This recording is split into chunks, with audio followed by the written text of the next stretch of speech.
তিনি বলেছেন, আমি সাদ্দাম উত্তরা থেকে বলছি। আমার প্রশ্ন হলো, আমি যদি তারাবি নামাজ জামাতে না পড়ে বাসায় নিজে নিজে পড়ি তাহলে কোনো সমস্যা আছে কি না? না ভাই, কোনো সমস্যা নেই। তবে জামাতের সাথে পড়লে সব অনেক বেশি বাড়বে এবং সেখানে একটা পরিবেশও তৈরি করা আছে এবং জামাত মানে হচ্ছে সাধারণত আমরা দেখি যে সেগুলো মসজিদেই হয়ে থাকে। তাহলে রমাদানের দিনে এশার সালাত মসজিদে আদায়ের পরে আমরা সাধারণত একজন প্রাজ্ঞ বিজ্ঞ ফকিহ ইমামের পেছনেই আমরা তারাবি সালাত আদায় করে থাকি। আমাদের সব ভাই তো নিজে অত্যন্ত সুন্দর কোরআন তেলাওয়াত করেন না, কোরআনের হেফজও তার নেই এবং তিনি শরিয়া বিষয়ে অভিজ্ঞও নন। তাহলে যদি এমন হয় যে আমরা প্রত্যেকেই নিজ নিজ বাড়িতে নিজে নিজে তারাবি পড়ে ফেলি, তাহলে তার পারফরমেন্সটা কেমন হবে সেটা তো আমাদের দেখার বিষয় আছে।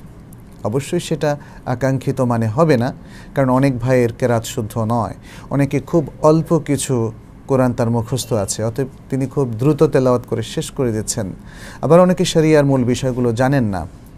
ইমাম যত প্রাজ্ঞ বিজ্ঞ যোগ্য হয় তার সালাতের মর্যাদা তত বাড়ে এবং তার সাথে মুক্তাদিদের মিলে যে সালাতটা আদায় করা হয় তার ফজিলত অনেক বেশি।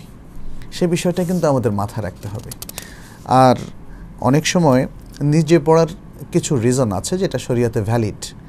একটা রিজন হলো যে ইমাম নিজেই আসলে প্রাজ্ঞবিজ্ঞ নন, বরং ইমাম আমাদের দেশের প্রেক্ষাপটে আমরা অনেক মসজিদে দেখছি যে তিনি এত দ্রুত পড়েন যে তার কথা কিছুই বোঝা যায় না, তার কেরাতও বোঝা যায় না, বরং সেখানে লাহানে জালি হওয়ার সমূহ সম্ভাবনা থাকে। লাহানে জালি হচ্ছে এত মারাত্মক স্পষ্ট ভুল যার কারণে কোরআনের মূল বক্তব্যটাই উল্টো হয়ে যায়।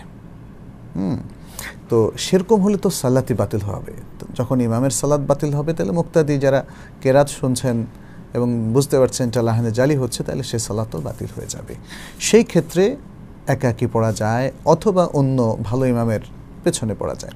আর আরেকটা হতে পারে আমার নিজের পেশাগত কোনো দায়িত্ব পালনের কারণে জামাত হয়ে যাচ্ছে অথচ সেই জামাতে আমার যোগদান করা সম্ভব হচ্ছে না, তাহলে আমি অবশ্যই সেটা পরবর্তীতে মধ্যরাত্রির পরে হোক বা শেষ রাত্রে হোক আমি পড়ে নেব, তাতে কোনো অসুবিধা নেই।